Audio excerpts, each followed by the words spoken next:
जिला शिक्षा पदाधिकारी जो हैं वो आज से घोटाला के लिए और रिश्वतखोरी के लिए चर्चित नहीं है। बहुत पहले से बिहार सरकार में एक ऊंचे ओहदा पर एक रसूख के मंत्री हैं जो इनके संबंधी और रिश्तेदार हैं। रैकेट काम करता था जिसका काम यही था कि जो स्कूल बिल्डिंग बन रहे हैं उसके ठेका तीनों इनकी पत्नी के बैग से भी 1 करोड़ रुपया पकड़ा गया से शोकॉज निकाल करके उसको प्रताड़ित करना।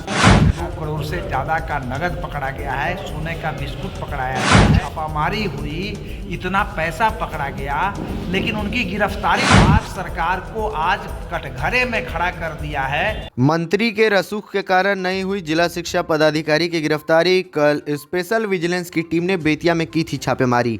बेतिया में पश्चिम चंपारण जिला के जिला शिक्षा पदाधिकारी रजनीकांत प्रवीण के यहाँ कल 23 जनवरी गुरुवार सुबह करीब 8 बजे से स्पेशल विजिलेंस टीम पटना के द्वारा छापेमारी की गई, जिसमें करीब 2 करोड़ रुपए आभूषण व अन्य सामानों को टीम ने जब्त कर लिया। जिला शिक्षा पदाधिकारी रजनीकांत प्रवीण को तत्काल प्रभाव से निलंबित भी कर दिया गया। वहीं इस कार्रवाई के बाद आज 24 जनवरी शुक्रवार शाम करीब 5 बजे भारतीय कम्युनिस्ट पार्टी के जिला सचिव ओम प्रकाश क्रांति ने अपने बयान में कहा कि जिला शिक्षा पदाधिकारी का एक रैकेट था जिसका काम था कि जो स्कूलों के भवन बन रहे हैं उनके ठेके में पैसा लेना, शिक्षकों पर शो कॉज निकालना, उन्हें प्रताड़ित करना और पैसे वसूलना।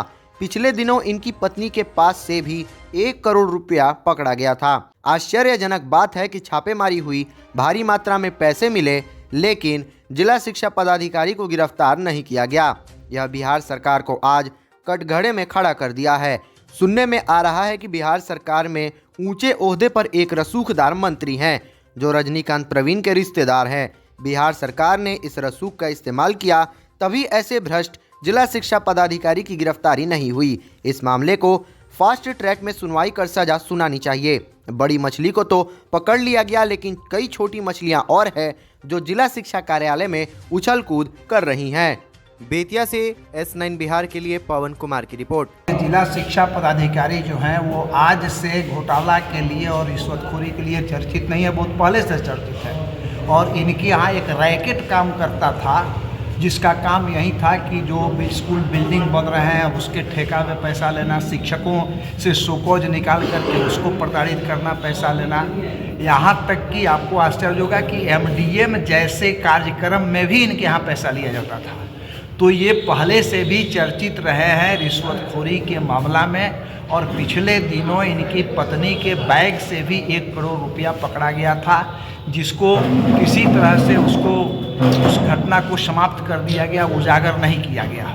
लेकिन इनकी संलिप्तता पहले से रही है और अभी जो कल जो घटना घटी उनके यहाँ 2 करोड़ से ज़्यादा का नगद पकड़ा गया है, सोने का बिस्कुट पकड़ाया गया है और संपत्ति पकड़ा गया है। इसके अलावा वो मुजफ्फरपुर में, दरभंगा में, मधुबनी में, बगहा में वो कई करोड़ की संपत्ति अर्जित कर चुके हैं। आश्चर्यजनक तो बात ये है कि छापामारी हुई, इतना पैसा पकड़ा गया, लेकिन उनकी गिरफ्तारी नहीं हुई। ये बिहार सरकार को आज कटघरे में खड़ा कर दिया है कि इतनी बड़ी लूट हुई, इतना बड़ा लूट का उद्भेदन हुआ, उनके घर में बिछावन से, अलमारी से, उनके ड्रेसिंग टेबल से पैसे पकड़े गए, लेकिन उनकी गिरफ्तारी नहीं हुई। यह बिहार सरकार को कटघरे में खड़ा कर रही है। चूँकि सुनने में आ रहा है और पहले से भी हम लोग सुनते आ रहे हैं कि बिहार सरकार में एक ऊंचे ओहदा पर एक रसूख के मंत्री हैं जो इनके संबंधी और रिश्तेदार हैं। शायद बिहार सरकार ने उनके इस रसूख का, उस पद का इस्तेमाल किया है, इसलिए ऐसे भ्रष्ट जिला शिक्षा पदाधिकारी की गिरफ्तारी नहीं हुई है। हम मांग करते हैं कि इनको फास्ट ट्रैक में मुकदमा चला करके इनको सजा होनी चाहिए, और उनके साथ ये बड़ी मछली को तो लोगों ने पकड़ लिया है, लेकिन छोटी मछलियां भी हैं जो जिला शिक्षा कार्यालय में उछल कूद करती हैं। निश्चित रूप से पूरे जिला शिक्षा कार्यालय को एक बार गहनता से खंगालने की ज़रूरत है। शायद उसमें भी बहुत सारी छोटी मछलियां फंसेंगी जो इस जिला के शिक्षकों के गाढ़ी कमाई को लूटने का काम कर रहे हैं।